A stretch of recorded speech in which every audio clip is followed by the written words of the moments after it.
George Michalowski with Pittsburgh Sports Now. And I'm Jamarius Burton. Welcome to the Just Buckets podcast.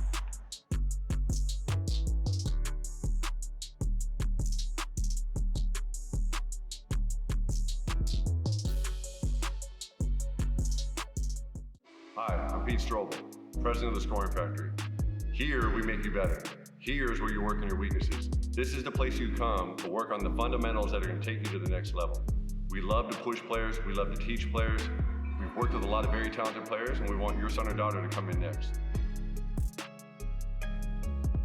I am Jamarius Burton, and here at the Scoring Factory in Pittsburgh, PA, you can get better. Here we focus on player development, skill, and overall getting better is done here. Details are not missed with Pete Strobel and the Scoring Factory.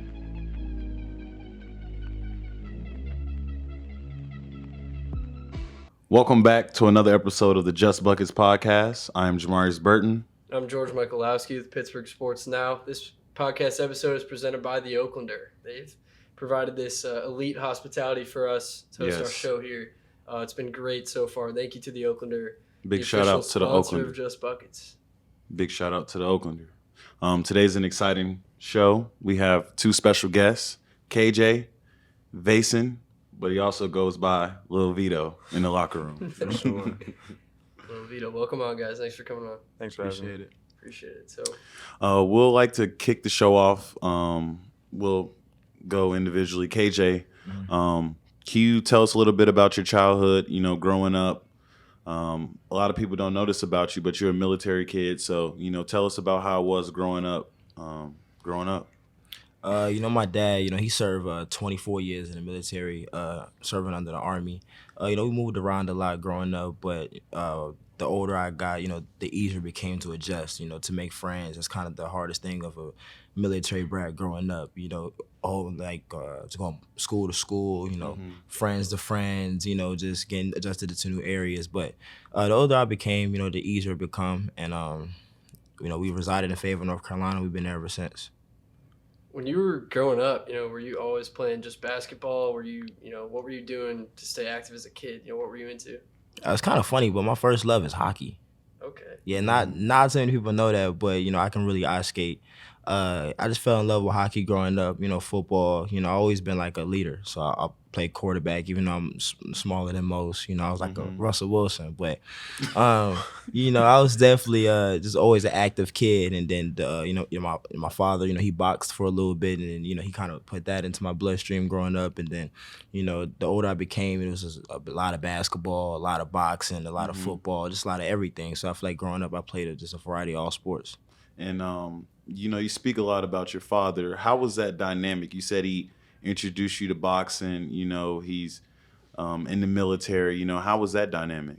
For me, it's a little different. Like, he's my Superman. Everybody got their own idol growing up. I feel like personally he was mine. Just at a young age, seeing him, go deploy and being on the phone with him, you can actually hear his base being bombed, and then all the service will go out, and then he'll call back a day later and just be like, dang, like my father just survived that. So it kind of meant a lot growing up. And then everything that I do now, anything sport related, he put he put a basketball in my hand, he put the first person put a set of boxing gloves on me. He knew nothing about hockey, but he made sure I had sticks and the skates. So, he's kind of my Superman. He kind of introduced me to a little bit of everything, and I came to know thank him enough. I can really repay him if I really wanted to. Do you still box? Is that something you're still into? Oh, yeah, for sure. The guys in the locker room, everybody called me champ. Yeah, he's so, champ. Okay. Yeah, so, I take boxing seriously. I'm probably one of the biggest fans in Pittsburgh, and if any 154 in Pittsburgh wanted, see me this summer. I'm I'm definitely willing to spread out my love and awareness, for the sport, at all costs. But I just I'm just an energetic guy. I'm competitive, and I like to get after in anything I do. You speak about your energy, as I know and as Vason know. You're kind of like that guy that puts battery in our backs. Is that because you grew up in the military? Jumping from place to place, having to meet new kids, interact with new people. Is that where that Energizer Bunny came from? You can say that, but personally, I just love just being around a group of guys that's all on the same mission. Like I could have the worst day. I'm quiet all day, you know, because if you know me in class or if you know me outside of basketball, a lot of people think I'm quiet. Mm-hmm. But you see me walk into the locker room, it's like my whole day lights up. You know, I just love and just bringing more and more energy to the room. You know, I feel like it just like really turns me up, you know, individually, and to see the other people around me all have that same joy about things. You know, it really brings the most out of me. And and a lot of it comes from really both of my parents. You know, like I said, my dad served in the military 24 years, but also my mom. If my mom walk in the room, you're gonna hear. Mm-hmm. That's just anything. You know, we played at NC State.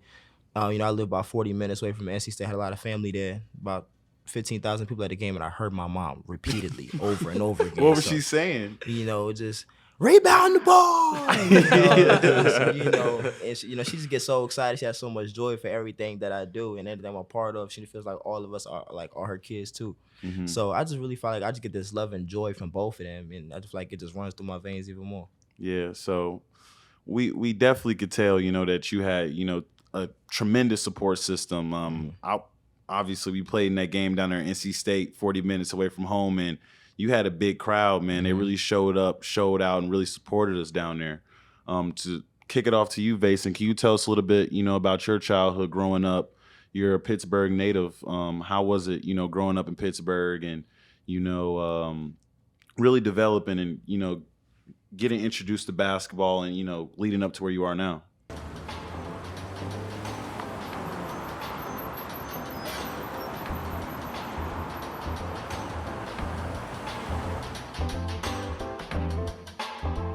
Hey, what do you recommend on the menu? That's the top gunner. I'll take the top gunner.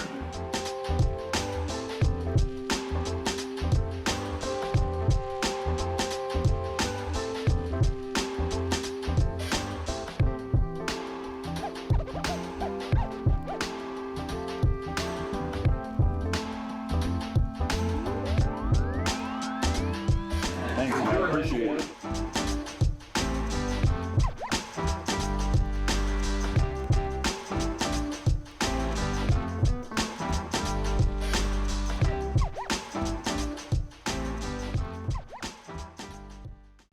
I think I was introduced to basketball at a young age, you know, having 7 siblings, all playing sports. So that to start it meant a lot. You know, it's always around me and my siblings. And then on top of that, my dad playing basketball over at Duquesne meant a lot too. He didn't speak too much on it, but I heard it everywhere I went because it was practically a basketball family. Was your dad a legend on that court, or what position did he play? He was the two. He was the two. In college. He doesn't talk too much on it. I've only ever heard stuff from other people, but it was all good things. Did you grow up a Duquesne fan then, or Pitt fan? I wasn't a big college hoops fan, but if it was anything, it'd be Pitt, because Pitt represented, I think, Pittsburgh better than Duquesne was, being in a bigger conference, better teams. So, yeah. You speak about having 6 other siblings. You know, how was that dynamic growing up in a household where you got, you know, 6 other siblings at the table with you, perhaps, you know, maybe, you know, learning things from them, like, you know, they make a mistake, you learn from them. Like, how was that dynamic growing up? I feel like they always try to look out for me and try to help me throughout everything in life, because they've experienced a lot of what I've been through. So it's nice to have those people behind me all the time to get advice from. Are you the youngest? Youngest. Yeah. Okay. Youngest of 8. Youngest of 8. Was, you know, any of your older siblings, did they, you know, play basketball at high school, college level at all? All of my brothers did, and one of my sisters did. My sister played basketball at Seton Hill, and then all 3 of my brothers played in high school. Okay, yeah. So first time I saw you play, I was a little late to the senior. I saw Vason play in the Whippeals at the Pitt, actually. Dropped 23, right? Against Quaker Valley. Right. So talk a little bit about your game, you know, in high school, what that was like playing for Montour. I didn't know too much outside of Pittsburgh. I thought that like everything was top notch where I was at until I came to Pitt and saw like how different competition is and how good players really are out there. I got a taste of it in high school. Pittsburgh isn't the best basketball city, but I mean, like, we got a couple major recruits a year. There's some big ones. I mean, I know our guy Pete Strobel, shout out to the Scoring Factory, one of our great sponsors on the show. I know Pete and a lot of other people in the city like really want to get Whitfield hoops back to the top, back where they should be. And like you said, there's a lot of high major guys right now down there. Did you ever want to play scholarship ball, or was walking on something that was always kind of in the back of your mind as a goal? I wanted to play and be part of something big, so I felt like Pitt would be the best opportunity to do that. Mm-hmm. I had a little bit of interest from D3 and D2, but it's nothing that I really wanted in life. KJ, tell us a little bit about your process. Earlier you was at Pitt prior to me even coming to Pitt, and then now you're back. Tell us a little bit about your journey. Before I came and now that brought you back here to Pitt. So I left Pitt after my freshman season. COVID came. I feel like a lot of things changed within my family and things like that. So I felt like it was better for myself at the time, to leave and go elsewhere. Played in the JUCO scene for a couple of seasons, and then earned a few scholarships offers, for a few places. But at the end of the day, it comes down to wanting to have fun and where you're loved at. You know what I'm saying? Like I tell a lot of my younger cousins and a lot of the guys that come from my area today, go where you're loved. You know what I'm saying? And I never felt any love ever before from the coaching staff here at Pitt. Even when I was in JUCO, I just always got the Christmas text, how are you doing at Thanksgivings, or if it's my parents' birthdays, they'll text my parents happy birthday and things like that. And I feel like that really meant a lot to me. I can go somewhere, I can be on scholarship and I could be a part of something, but will I be me? Will I be the same guy who's gonna come in early and be the most energetic guy and show I have the one of the highest work ethics in? Am I gonna want to come in and I'm gonna show up? Am I gonna have fun and have joy and have love for what I'm playing for? Yeah. And I feel like I feel like that's why the transfer portal is so high now, because you don't love who you're playing for, nor do you love the guys that you're around every day. And I feel like I wanted to put myself back in a situation where I love the guys that I'm around each and every single day. Y'all see it. And then, the type of relationship I have with the coaching staff, I don't really call them coaches. It's more like uncles, and you know what I'm saying? So I feel like it's like a family station for me. Yeah, and for you, Vason, you're a freshman coming in. Like you said, the talent level, you got to see it firsthand. It's a different level compared to Pittsburgh High School. What have you learned since your arrival here at Pitt? What have you taken and you're like, yeah, I need to work on this. Yeah, this is something that I would advise a younger guy growing up. What have you learned from, your experience here so far? I feel like I learned a couple of things. One is take it day by day. Don't think too far in advance of everything happening. Take it day by day. I feel like a lot of the players on the team helped me during that. Early on, I'm glad that I came in the summer to build a bond and get to know the players. So when I would struggle, it was easy for me to ask questions all throughout. So, and that's another thing, is to build bonds, and because people can really help you on your journey of wherever you're going. And I learned a lot. I was very quiet in high school on the court, just in general. And I learned here that everything I do is contagious when it comes to energy, and how important it is to help spread positive energy. And you said a lot of people helped you. What would you say are those guys that are your mentors on the team? I think everyone plays their role, in some way, some factor, and whatever they say. I feel like Nelly, in particularly, has said a lot to help me. I've seen him pull you aside a lot. A lot. Yeah. So it's made this journey here at Pitt easier for me, for sure. The Pittsburgh connection, you think? You and Nelly got close? Yeah, and then also I played his little brother at Lincoln Park. I played Lincoln Park. I know his people somewhat. And then my head coach was an assistant for him when he was in high school too. So, and I heard it through the grapevine that both of y'all schools played, just the other day. that is true. What? Tell us a little bit about the outcome. I wasn't there. I didn't go either. But I think Nelly's team, Lincoln Park, dropped a 20 bomb on us. And doesn't Nelly brother play? Yeah. Okay. He plays for which? Lincoln Park? Lincoln Park. Yeah. KJ, I want to kick it back to you. You know, you've been on teams at every level, JUCO, Division I, obviously now twice. What does the leadership look like on this team compared to other teams you've been on? How strong is it with this group of guys? Well, for me, this is a little difference here. It's just from the Pitt here teams I played on here at Pitt. My freshman year, we were a young team. We started a backcourt with 2 sophomores. We either had, even our 2 guards coming off the bench were young.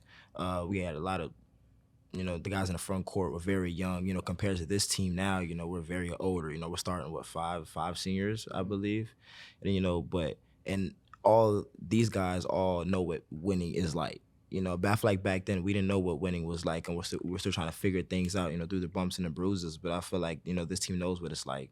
So they all try to take everybody under their wing and everybody, all on the same page, So I feel like that's like the biggest form of leadership, is just showing how to win games. It's not fun to lose. You know what I'm saying? And we all want to have fun. And, a lot of them missed their last ride. So they all take pride in everything we do. Like, if you were to watch our practices, like, even in the walkthroughs, like the IQ and the attention level, that is very high.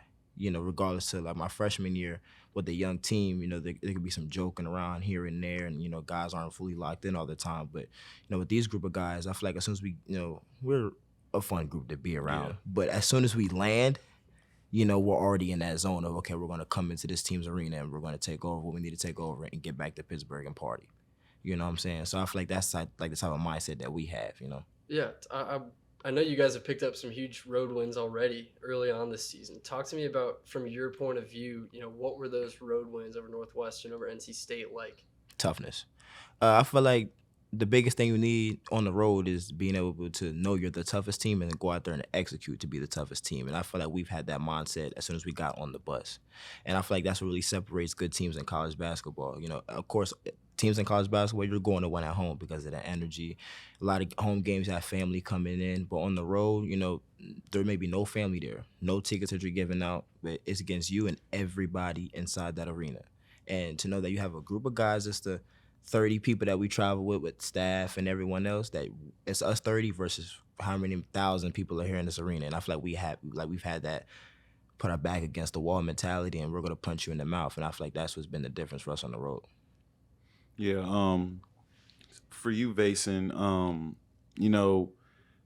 how has the experience been, on the sidelines watching us play, throughout the games that you've been able to attend?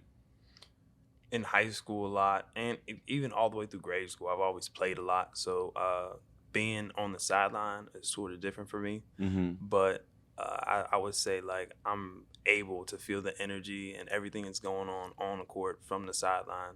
Mm-hmm. Do you think it's given you, a look into coaching more, or is that something that you would be interested in, coaching from that point of view as a walk-on? I imagine, in practice, it's a lot of helping out with drills.